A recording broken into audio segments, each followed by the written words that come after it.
पिछले हफ्ते अपने आप को कॉकरोच कहने वाले पॉलिटिकल एक्टिविस्ट और स्टूडेंट्स ने इंडिया के एजुकेशन मिनिस्टर को इस्तीफा देने पर मजबूर कर दिया। जेन जी के इन प्रोटेस्ट के दौरान और भी बहुत सी अचंभी बातें हुई। स्टूडेंट्स ने पुलिस के लाठी चार्ज और आंसू गैस का मुकाबला मीम्स और रील से किया। रिवायती मीडिया की जगह सोशल मीडिया ने ली और नरेंद्र मोदी को भी इन मुजाहिरीन से बात करने के लिए अपने इंस्टाग्राम अकाउंट पर वीडियोस पोस्ट करना पड़ी। मैंने आज फास्ट ट्रैक कोर्ट के लिए विभागों को निर्देश दिए थे। धर्मेंद्र प्रधान के इस्तीफे के बाद कॉकरोच जनता पार्टी ने दिल्ली में अपने एहतजाज को ख़त्म करने का ऐलान तो कर दिया, लेकिन इस एहतजाज की बाज़ गश्त अब भी इंडिया के पॉलिटिकल और सोशल हलकों में सुनी जा सकती है। अब नए इश्यूज़ पर मज़ीद एहतजाज और सिस्टम की मुकम्मल तब्दीली की बातें की जा रही हैं। कुछ हलकों की तरफ से सियासी और बैरूनी मुदाखलत के इल्ज़ामात भी लगाए जा रहे हैं, लेकिन इस बार नया ये है कि इस सब के बीच में स्पॉटलाइट में इंडिया के नौजवान लड़के और लड़कियां हैं। 15 से 29 साल के वो 37 करोड़ नौजवान जिन्हें पेपर लीक होने का गुस्सा है, लेकिन सिर्फ पेपर लीक होने का गुस्सा नहीं है, उन्हें अपने करियर्स की फिक्र है, क्योंकि इंडिया में 25 साल तक की उम्र के 40% ग्रेजुएट्स बेरोजगार हैं। उन्हें अपने मुस्तकबिल से नाउमीदी है, क्योंकि तालीम याफ्ता तबके को भी अब मुनासिब मौके मैसर नहीं, और उन्हें इस बात का डर है कि सिस्टम का हिस्सा बनने के बावजूद सिस्टम उनके साथ इंसाफ नहीं करेगा।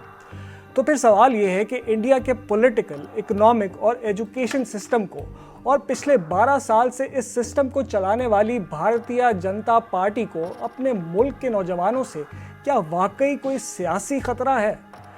क्या एक सोशल मीडिया पोस्ट से शुरू होने वाली कॉकरोच जनता पार्टी की तहरीक इंडिया जैसे मुल्क के निज़ाम में कोई मानी खेज तब्दीलियां ला पाएगी?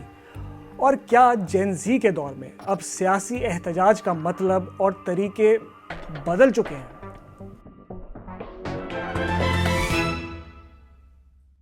जंतर मंतर पर स्टेज भी था, माइक और लाउड स्पीकर भी, लेकिन तवज्जो का मरकज़ स्टेज से नीचे एक नई नस्ल का सियासी इज्तिमा था। वो नस्ल जिसके बारे में मशहूर है कि उसे सियासत में कोई दिलचस्पी ही नहीं, जो अपने मुस्तकबिल के बारे में संजीदा ही नहीं। लेकिन गैर संजीदगी के इस इल्ज़ाम को भी इन मुजाहिरीन ने अपनी ताकत बनाया। लंबी तकरीरों की जगह वन लाइनर्स ने ली, खामोश मोमबत्तियों की जगह बेबाक नारों ने ली, लाठियां तो इन मुजाहिरीन ने भी खाई, लेकिन जवाबन मज़ाहका खेज वीडियोस बनाए। डर नहीं लगता, हमें कॉकरोच बताया जा रहा है, हम पावरफुल कॉकरोच है, हमें डर नहीं लगता। मुजाहिरों में शिरकत से पहले get ready with me reels और पुलिस की गाड़ियों के सामने फिट चेक्स ने ट्रेंड किया, और गालबन इसी अनोखे और बज़ाहिर लाउवाली अंदाज ने ही बीजेपी की हुकूमत को 50 दिन के अंदर घुटने टेकने पर मजबूर कर दिया। वैसे तो इंडियन हुकूमत ने मुजाहिरीन के तमाम मुतालबात मान लिए, जिसके बाद वो पुरअमन तरीके से मुंतशिर भी हो गए। लेकिन अब खबरें आ रही हैं कि पुलिस न सिर्फ दिल्ली बल्कि बिहार, आसाम और मगरबी बंगाल में भी एहतजाज में हिस्सा लेने वाले नौजवानों को ट्रेस करके गिरफ्तार कर रही है। कॉकरोच जनता पार्टी का कहना है कि ये गिरफ्तारियां हुकूमती वादों की खिलाफ वर्जी है, और अगर ये सिलसिला ऐसे ही जारी रहा तो वो एक बार फिर एहतजाज शुरू करेंगे। लेकिन पहले उनके ओजी मुजाहिरे की बात करते हैं। इस 50 रोज़ा प्रोटेस्ट से फ़ायदा क्या हुआ और इंडियन सियासत पर इसका क्या लॉन्ग टर्म असर होगा? इस बारे में ख़ुद इंडियन यूथ क्या सोचती है, ये जानने के लिए हमने दिल्ली के ही कुछ नौजवानों से बात की। अकाउंटेबिलिटी खत्म हो गई थी। Political leaders like ever since the Modi government came in, all the minister things were happening, people were dying, a lot of incidents were happening, but there was no accountability. इसका पॉलिटिकल इम्पैक्ट यह जिस तरीके से अभी तक हिंदू मुस्लिम की राजनीति चल रही थी, पाकिस्तान की राजनीति चल रही थी, वो सब खत्म हो जाएगी। इस मोमेंटम को जगाए रखना होगा तो ही कुछ फायदा होगा। सर फ़ायदा ये हुआ कि पहले सरकार का जो ध्यान था वो ट्रेडिशनल मुद्दों पर था, अब उस मुद्दे से शिफ्ट होकर जो यूथ के जो मेन मुद्दे हैं जैसे रोज़गार और शिक्षा, उस पर आकर सर शिफ्ट हो गया। People know, people will remember 2026 as a time that yes, people did come onto the streets and were together for one motive. सुनने में ये बात अजीब सी लगती है कि 3 महीने पहले तक ना तो कॉकरोच जनता पार्टी का नाम किसी ने सुना था और ना ही इसकी कोई सोशल मीडिया प्रेजेंस थी। अब इंस्टाग्राम पर सीजेपी के फॉलोअर्स बीजेपी के फॉलोअर्स से तकरीबन 3 गुना ज़्यादा है। लेकिन खुद अपने आप को कॉकरोच कहने वाले ये लोग आखिर हैं कौन, और इस तहरीक की कहानी क्या है? इस कहानी का आगाज़ होता है चीफ जस्टिस ऑफ इंडिया के कोर्ट में दिए जाने वाले कुछ कमेंट्स से, जिसमें उन्होंने बज़ाहिर मुल्क में एक्टिविज़म और सहाफ़त करने वाले बेरोज़गार नौजवानों को कॉकरोच कहा। जस्टिस सूर्यकांत ने बाद में एक बयान में यह वजाहत दी कि उनका इशारा जाली डिग्री होल्डर्स की तरफ था, न कि मुल्क के तमाम बेरोज़गार नौजवानों की तरफ। लेकिन इस वजाहत से पहले ही दलित कम्युनिटी से ताल्लुक़ रखने वाले बॉस्टन यूनिवर्सिटी से freshly graduated Abhijit Dipke x पर यह पोस्ट लगा चुके थे, what if all cockroaches come together.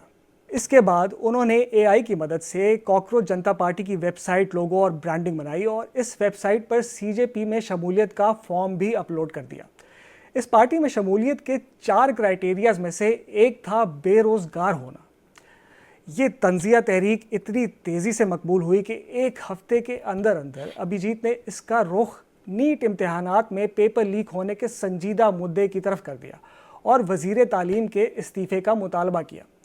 फिर 6 जून को अमेरिका से वापसी पर अभिजीत ने इसी हवाले से एहतजाज के लिए दिल्ली एयरपोर्ट से सीधा जंतर मंतर का रुख किया। इस कहानी में एक अहम मोड़ तब आया जब जून के इख्तिताम पर लद्दाख से ताल्लुक़ रखने वाले एक्टिविस्ट सोनम वांगचुक ने CJP के मुतालबे की सपोर्ट में भूख हड़ताल का ऐलान किया। सोनम बॉलीवुड फिल्म 3 इडियट्स की कहानी के साथ ताल्लुक़ की वजह से मशहूर है।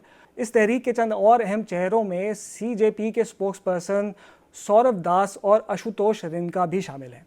इनमें से एक जर्नलिस्ट है और दूसरे लंदन स्कूल ऑफ इकोनॉमिक्स और IIT के ग्रेजुएट। एक और अहम चेहरा दिल्ली के मेहनतकश मोहम्मद इरफान का है। लेकिन जैसा कि हमने पहले बात की कि इस तहरीक का कंट्रोल किसी एक शख्स या एक लीडर से ज़्यादा इसमें शरीक आम मुजाहिरीन के हाथों में नज़र आया। मैंने इसी बारे में सहाफ़ी आरिफा खानम से बात की, जो दिल्ली समेत कई शहरों में होने वाले इन स्टूडेंट प्रोटेस्ट की कवरेज के लिए वहाँ मौजूद थी। आरिफा से मेरा सवाल ये था कि क्या उन्होंने इंडिया में इससे पहले इस तरह की कोई तहरीक या एहतजाज देखा है? बहुत अलग तरह का ये प्रोटेस्ट है जिसमें किसी ने नहीं सोचा था।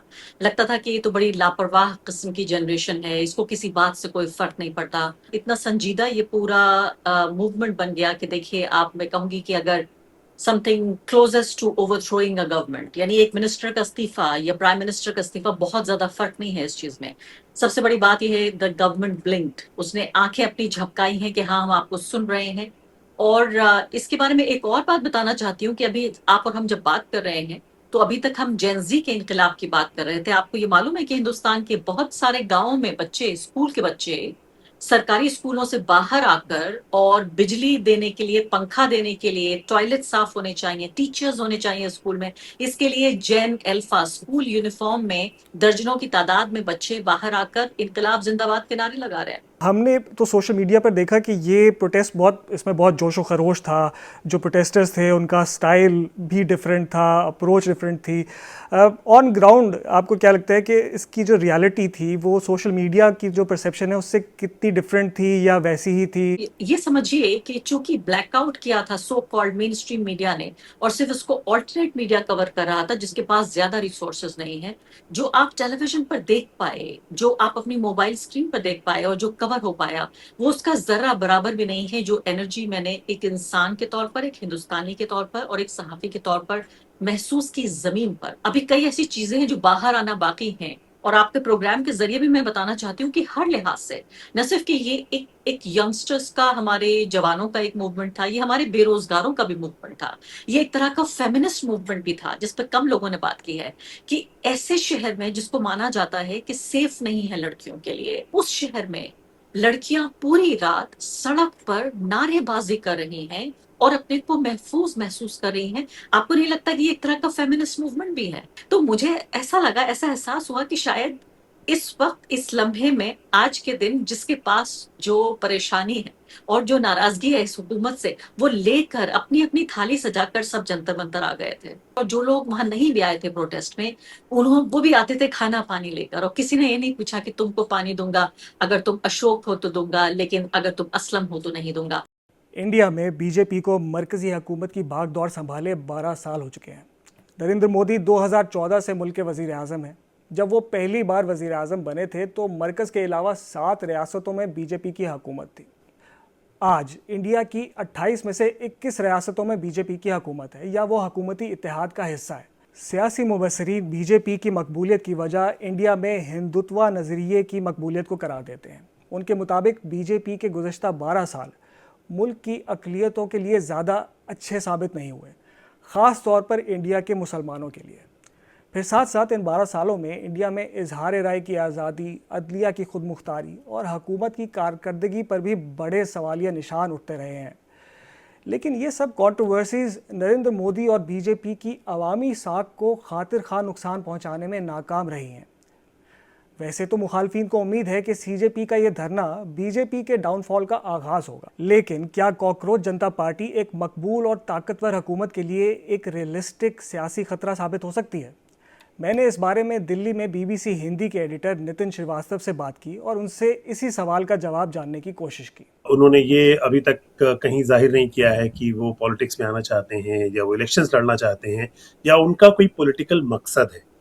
लेकिन हैविंग सेड दैट, जिस सिलसिलेवार तरीके से ये मूवमेंट हमने देखा जो सड़कों पर आया, तो जाहिर सी बात है कि कोई भी रूलिंग गवर्नमेंट होगी, इस वक्त बीजेपी है, एनडीए की गवर्नमेंट है इंडिया में, तो उनको बेचैनी जरूर हुई इस पूरे मूवमेंट से। इंडिया में जो जेनजी है, जो ये यंग पॉपुलेशन है, जो इस तहरीक का हिस्सा बने हैं, वो जो इंडिया की ट्रेडिशनल पॉलिटिक्स है, जो सियासत है और सियासतदान है, उनसे तंग आ चुके हैं और इस किस्म की सियासत के खिलाफ खड़े हो रहे हैं। मुझे लगता है कि ये सियासत के खिलाफ से ज़्यादा ये एक तरीका रहा है सिस्टम्स को ना बदलने का, सक्सेसिव डेकेड्स में जो चलता आया है। ये जो प्रोटेस्ट था, ये जो मूवमेंट था, तो ये जो स्टूडेंट्स थे और जो प्रोटेस्टर्स थे, उनको लग रहा था कि ये एक नायाब तरीका है जिससे न सिर्फ गवर्नमेंट सुनेगी पर से, बट इंडिविजुअल सुनेंगे, जो न सिर्फ गवर्नमेंट में हो सकता है कि किसी के शौहर, किसी की बेगम वहाँ पर मिनिस्टर हो या किसी प्रोविंस की चीफ मिनिस्टर हो, लेकिन घरों तक ये मूवमेंट जो पहुंचा है, उस तरह से सियासत को इस मूवमेंट ने हिलाया है। ये इस मूवमेंट की अचीवमेंट की अगर बात करें तो ये उस प्रिज्म से, उस लेंस से देखा जा सकता है। आपको लगता है कि ऑपोजिशन पार्टीज़ को जो इस वक्त हैं, उनको ये इस स्टूडेंट मूवमेंट या यंग जो लोगों की मूवमेंट है, इससे उनको कोई पॉलिटिकल फ़ायदा होगा? Over a period of time जो पब्लिक मेमोरी है वो थोड़ी सी शॉर्ट होती है। जब हम इलेक्शंस को, इलेक्टोरल गेन्स को और पॉलिटिकल पार्टीज के सिलसिले को लॉन्ग टर्म पे देखते हैं, तो अभी क्या ना, थोड़ा सा मुझे लगता है जल्दबाजी होगी कि ऑपोजिशन पार्टीज इसको किस लेवल पर कैप्चर करेंगी। अगला जो बड़ा इलेक्शन है इंडिया में, वो अगले साल अर्ली नेक्स्ट ईयर है, सबसे one of the biggest states Uttar Pradesh का। वहां पर इसका एक लिटमस टेस्ट हमें देखने को मिलेगा अगर हम इसको इलेक्टोरली देखना चाहते हैं। आपको क्या लगता है कि बीजेपी क्या स्ट्रैटेजी अपनाएगी इस तहरीक से को जो है काउंटर करने के लिए? देखिए, बीजेपी के लिए ये मैं ये जरूर कहूंगा कि one of the toughest challenges है इन रीसेंट टाइम्स। कोई प्रेसिडेंस नहीं दिखता जिसमें एक यूनियन कैबिनेट मिनिस्टर, जो सीनियर मिनिस्टर है ऑर्गेनाइजेशन में भी जिसकी एक साख है, जो पार्टी के दूसरे स्टेट्स में भी इलेक्शंस का इंचार्ज रहे हैं, धर्मेंद्र प्रधान जिनकी बात हो रही है, उनके इस्तीफे पर पार्टी को मानना पड़ा। इलेक्शंस को कैसे वो देखेंगे, लोगों के पास क्या वादे लेकर जाएंगे दोबारा और उसको कैसे पोर्ट्रे करेंगे, उस पर अभी स्ट्रैटेजी बन रही है। पार्लियामेंट चल रही है, पार्लियामेंट में अभी प्राइम मिनिस्टर को स्टेटमेंट देना है, होम मिनिस्टर को देना है, लेकिन पार्लियामेंट में बीजेपी और जो रूलिंग ट्रेजरी बेंचेस हैं उनकी तरफ से कोई ढिलाई नहीं है, वो पुश बैक मोड पे। तारीख हमें ये बताती है कि अवाम का गुस्सा सिस्टम में बड़ी तब्दीलियां लाने के लिए काफ़ी नहीं होता, और ऐसे अवामी प्रोटेस्ट के ऑर्गेनाइजर्स के लिए असल चैलेंज इस गुस्से को एक मुनज़्ज़म सियासी आवाज़ में ढालने का होता है। इंडिया में सियासी एहतजाज की तारीख तो पुरानी है, और इससे पहले भी यहाँ मुख्तलिफ़ किस्म के मुतालबात को मनवाने के लिए मुख्तलिफ़ किस्म की तहरीकें चल चुकी हैं। सिर्फ उन मुतालबात की हद तक तो ये तहरीकें कामयाब रहीं, लेकिन मुल्की सतह पर किसी बड़ी सियासी या समाजी तब्दीली लाने में नाकाम रहीं। फार्मर्स प्रोटेस्ट और आम आदमी पार्टी का क़याम माजी करीब में इस तरह की तहरीकों की मिसालें हैं, जिनसे वक्ती तौर पर तो एक हलचल मची, सरकार को इनसे निमटने में परेशानी भी हुई, लेकिन इनसे निज़ाम में कोई देर पा तब्दीली नहीं आई। किसानों को कुछ साल बाद अपने हक़ के लिए दोबारा एहतजाज करना पड़ा, और आवाम की आवाज़ बनने वाली आम आदमी पार्टी भी वक्त गुजरने के साथ साथ एक रिवायती सियासी जमात बन के रह गई। ताहम इन तहरीकों के बरक्स कॉकरोच जनता पार्टी का क़याम किसी एक इशू पर नहीं हुआ। ये उन नौजवानों में मकबूल है जो पूरे के पूरे सिस्टम से ही खाइफ हैं, किसी को तालीमी निज़ाम में करप्शन और पेपर लीक्स की शिकायत है, तो किसी को बेरोज़गारी और मेरिट की खिलाफ वर्जियों की। कोई हुकूमत से आज़ादी राय का हक चाहता है, तो कोई अपनी कम्युनिटी के लिए इज्जत और बराबर मौके। इसी तनाजुर में ये सवाल जहन में आता है कि कॉकरोच जनता पार्टी की मकबूलियत के पीछे सबसे बड़ी वजह या इशू है क्या? इन मुजाहिरीन का कॉमन ग्राउंड क्या है? इसी बारे में हमने दिल्ली में सहाफ़ी राजेश जोशी से बात की। इस पुश्त ने जब से आंखें खोली हैं, उनको बताया गया है कि साहब, हिंदुस्तान अब दुनिया पे छा गया है, इतनी बड़ी मईशत है और हिंदुस्तान का डंका बज रहा है, अच्छे दिन आ चुके हैं वगैरह वगैरह। लेकिन जो रियलिटी है वो इनको पता चला कि साहब, नौकरियां नहीं है। अगर ये एग्ज़ाम दे रहे हो, पेपर लीक हो जा रहे हैं, तो माँ बाप ने कहा पढ़ो, मेहनत करो, इंजीनियर बनो, डॉक्टर बनो, अच्छी कमाई करो, मोटा पैकेज लो और ऐश करो। लेकिन वो सब सपने कहीं ज़मीन पर उतरते दिखे नहीं इनको। मतलब कहने का ये है कि पेपर लीक तो जाहिर सी बात है एक फौरी तौर पर एक इशू है ही है, बहुत ही मसला बड़ा है। लेकिन इस पीढ़ी के अंदर दबी हुई बहुत सारी खदशात थे अपने मुस्तकबिल को लेके।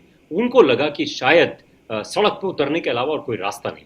अच्छा, ये जेनजी के बारे में एक आम इम्प्रेशन ये है कि इनका जो अटेंशन स्पैन है वो बहुत कम है।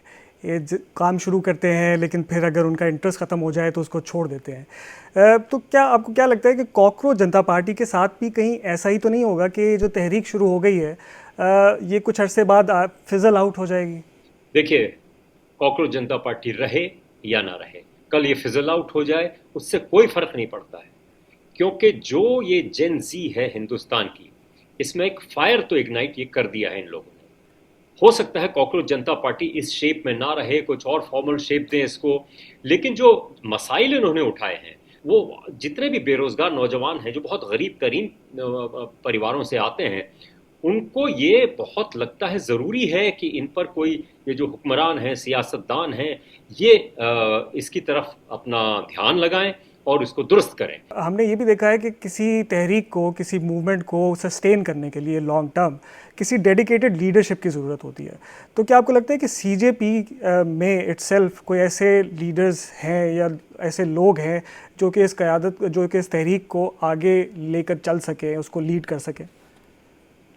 देखिए, जब भी हम क़यादत की बात करते हैं ना, तो हमारे जहन में क्या होता है कि वही बूढ़े लोग जो जिनको 35 साल 40 साल का तजुर्बा हो सियासत करने का, पॉलिटिक्स करने का, वही क़यादत दे सकते हैं। नहीं हुजूर, ये जो लोग हैं ये बहुत एनर्जी से भरपूर हैं। तो अक्रॉस द बोर्ड पूरे लगता है जहाँ जहाँ ये इंस्टाग्राम है वहाँ वहाँ हिंदुस्तान की इस जेन ज़ी की आवाज़ पहुँच चुकी है। 2010 की दहाई में अरब ममालिक में एहतजाज और इनकलाब की एक लहर उठी। 2020 की मौजूदा दहाई में जनूबी एशिया के नौजवानों ने पहले बांग्लादेश, फिर नेपाल और अब इंडिया में अपने हकूक़ के लिए आवाज़ें उठाई हैं, सिस्टम को बदलने के लिए तहरीकें चलाई हैं। इन नौजवानों को बेहतर अपॉर्चुनिटीज़ की तलाश है। इन नौजवानों को स्टेटस को बरकरार रखने में कोई दिलचस्पी नहीं। इंडिया के करोड़ों नौजवान एक ऐसे सिस्टम का हिस्सा हैं जिसने उनसे अनथक मेहनत के बदले बेहतर मौके का वादा किया, जिसने उन्हें ज़ात पात और गुर्बत की जंजीरें तोड़ पाने के ख्वाब दिखाए, उनसे सोशल मोबिलिटी की बातें की।